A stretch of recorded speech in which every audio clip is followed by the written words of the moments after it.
je vous retrouve aujourd'hui pour un énormissime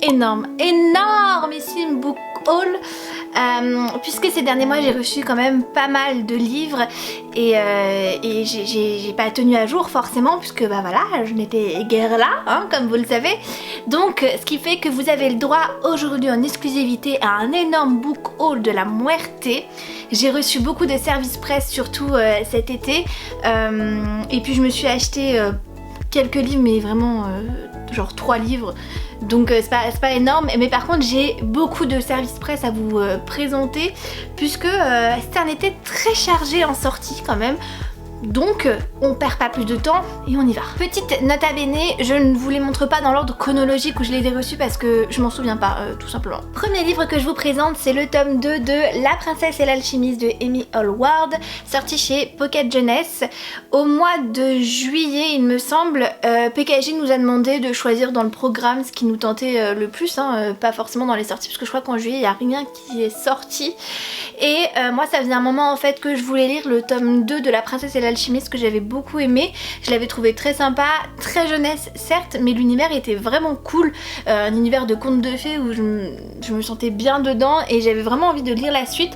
Je savais pas en fait qu'il y avait une suite, donc du coup ça a été une très bonne surprise, donc voilà. J'ai aussi reçu le tome 3 de Heartstopper de Alice Oseman et je l'ai déjà lu. Je crois qu'il y a mon avis déjà dispo sur Instagram, donc n'hésitez pas à aller voir et je vous le donnerai en update lecture bien évidemment. Un livre que j'ai adoré et que j'ai déjà lu, du coup il s'agit de Rule de Hélène Godlet, que Page Turner m'a très gentiment envoyé. Je l'ai lu pendant mes vacances, donc pareil, je vous donnerai mon avis durant le prochain update lecture, donc ça risque d'arriver.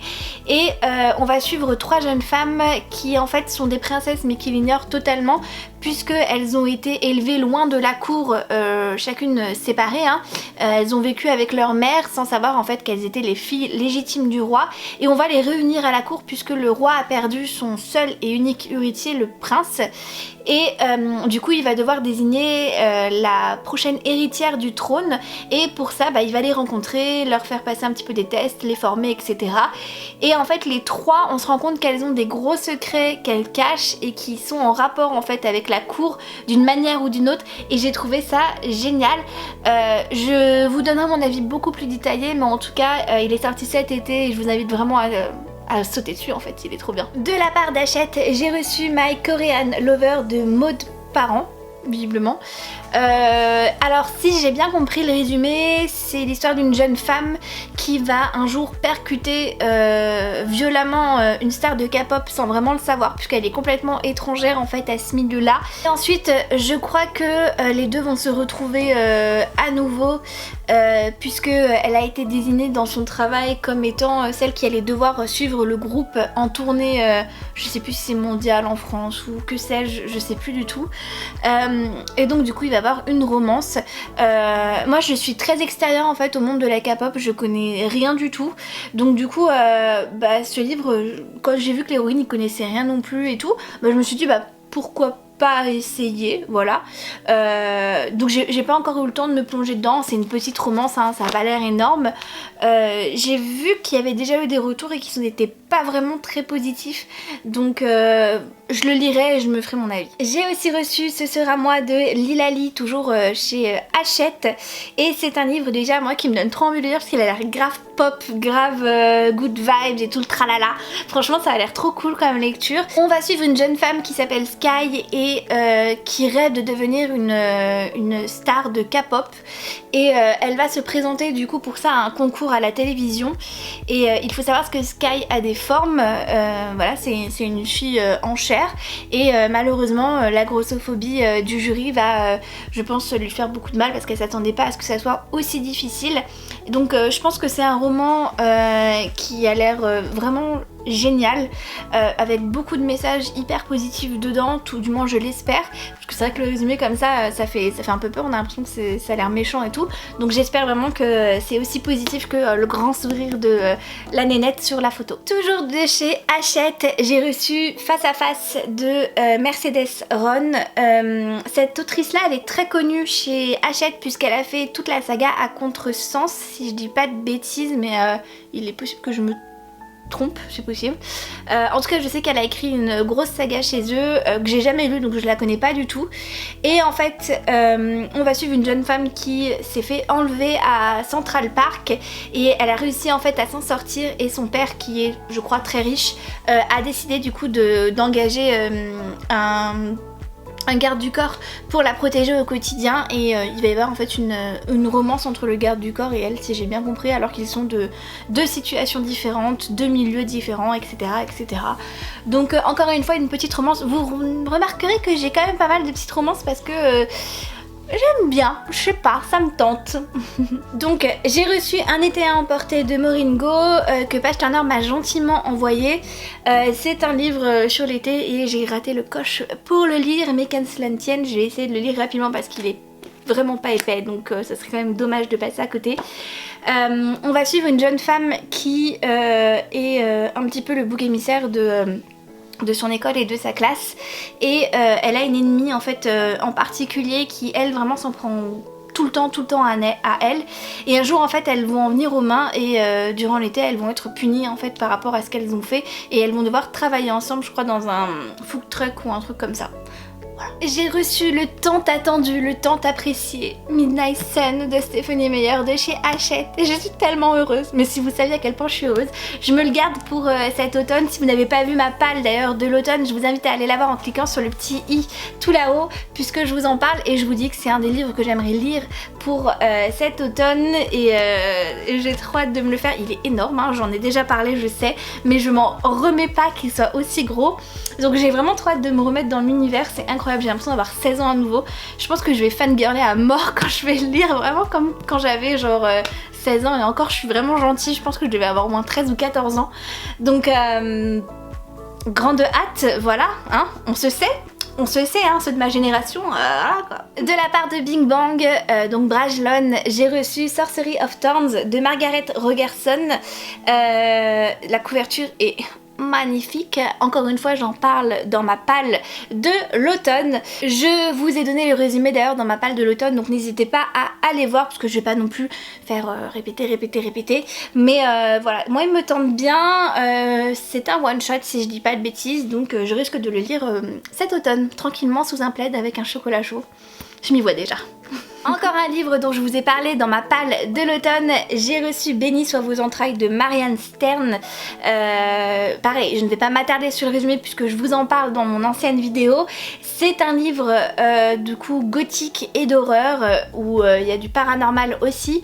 C'est les éditions du Chat Noir qui me l'ont très gentiment envoyé et il me tente beaucoup. La couverture est absolument magnifique, je l'adore, et je crois que certaines personnes l'ont lu parce que j'ai eu des commentaires, je sais plus si c'est sous ma dernière vidéo ou sur Instagram, où j'ai eu un bon retour, donc du coup j'ai hâte, voilà, j'espère que je vais aimer. De la part de Urban Link, j'ai reçu Shade of Magic, donc le The Steel Prince.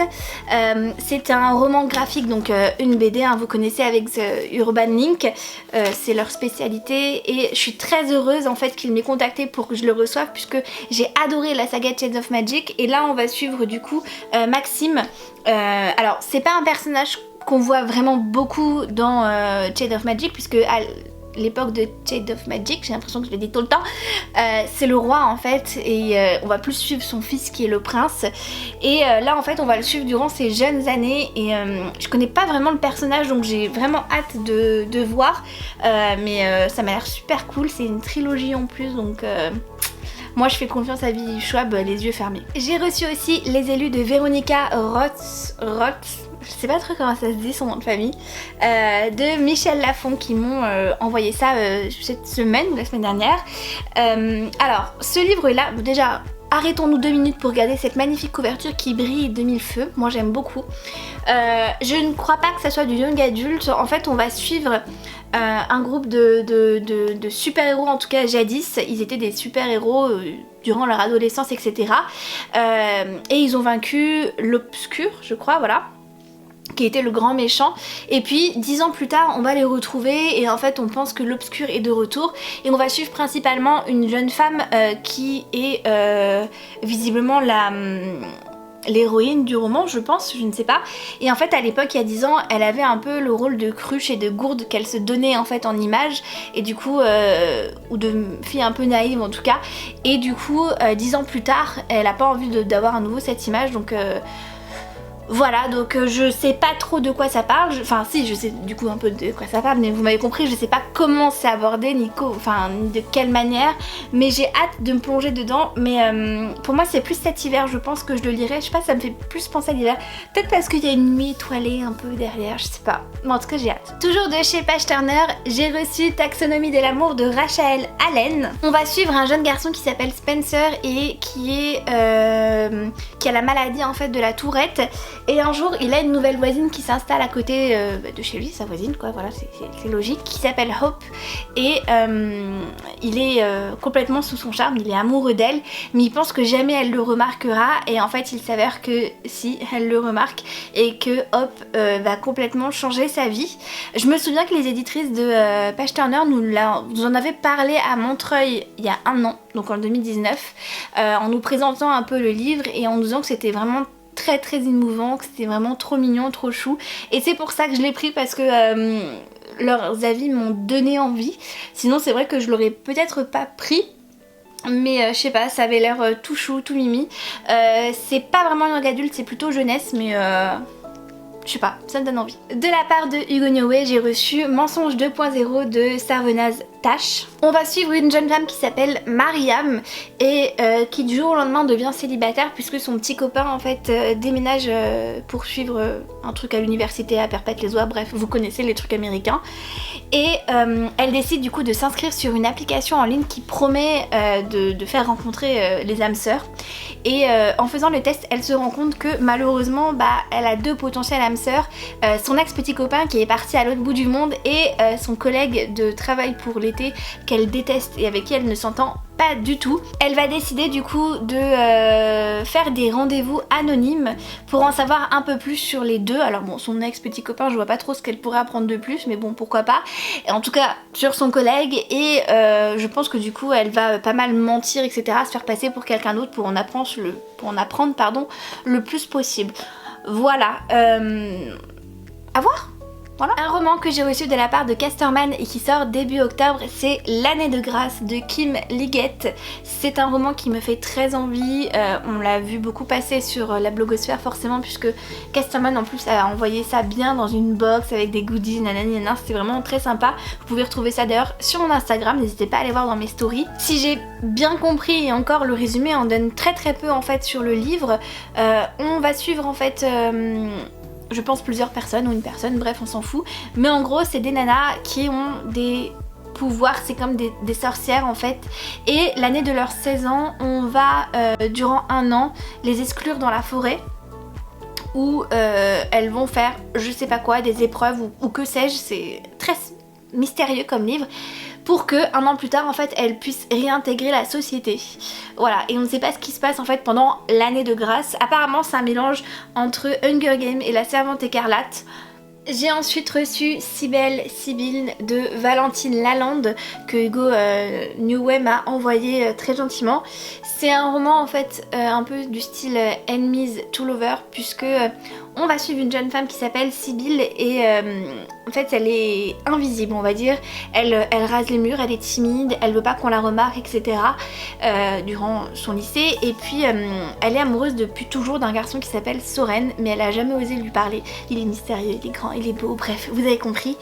Et un jour en fait leur professeur de français les met en binôme pour qu'ils puissent faire un exercice, donc Sibylle espère bien se retrouver avec Soren pour justement apprendre à le connaître, etc.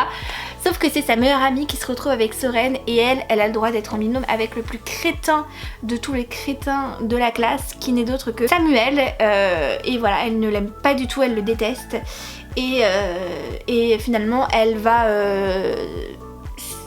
se trouver en binôme avec lui, et cet exercice en fait qu'ils préparent ensemble va lui apprendre à avoir confiance en elle, à s'accepter, et voilà.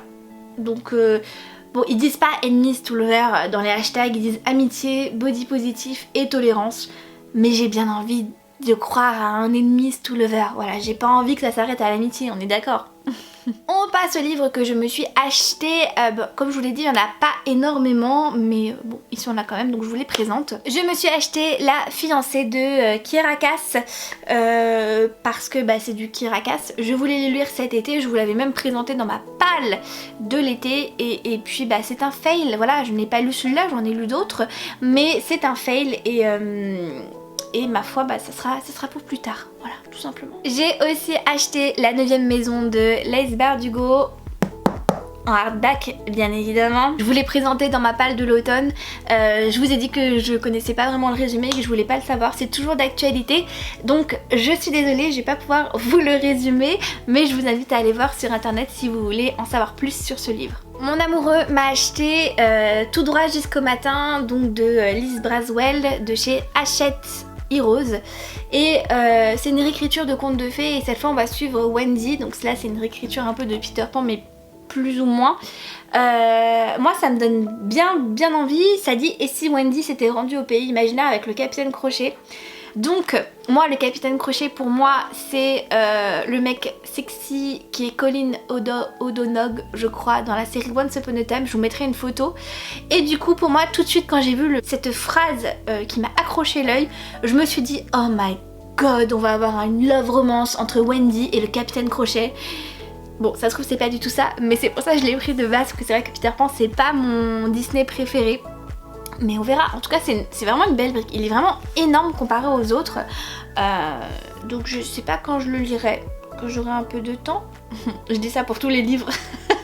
Et le dernier roman que je veux vous présenter, c'est Les Chroniques de l'érable et du cerisier, livre 1, Le masque de No, de Camille Monceau. C'est mon amie Ama qui me l'a très gentiment offert. Il est sorti chez Gallimard et il est absolument magnifique. Je sais pas si vous allez bien voir, mais voilà. Les pages sont coloriées, et puis la couverture elle est en style papyrus. Je sais pas si c'est très clair ce que je dis, je crois pas, mais bon voilà. Alors c'est une espèce d'épopée qui se passe au Japon du XVIIe siècle. Et en fait on va suivre un garçon qui s'appelle Ichiro, qui a été, c'est un orphelin, et il a été recueilli par un maître samouraï si je dis pas de bêtises, et qui va tout lui apprendre, et ils vivent tous les deux reclus dans les montagnes.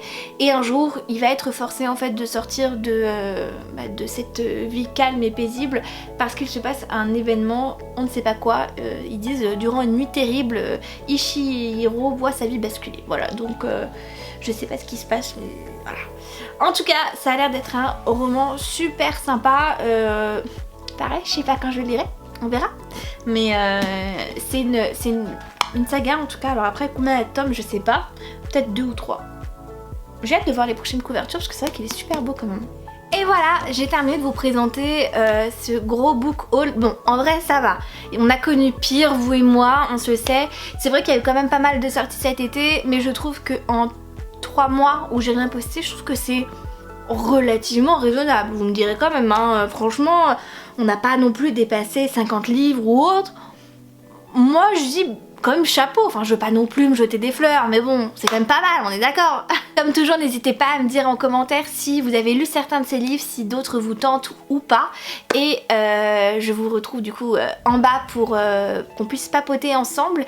N'hésitez pas aussi à me suivre sur les réseaux pour ne rien louper, puisque tous les livres que je vous présente là, je les mets toujours en story dès que je les reçois ou dès que je les achète. Donc du coup, vous êtes toujours informés en avant-première. J'espère que cette vidéo vous a plu, n'hésitez pas aussi à me mettre un petit like si c'est le cas, et puis je vous fais plein de très gros bisous et je vous dis à la semaine prochaine. Bisous.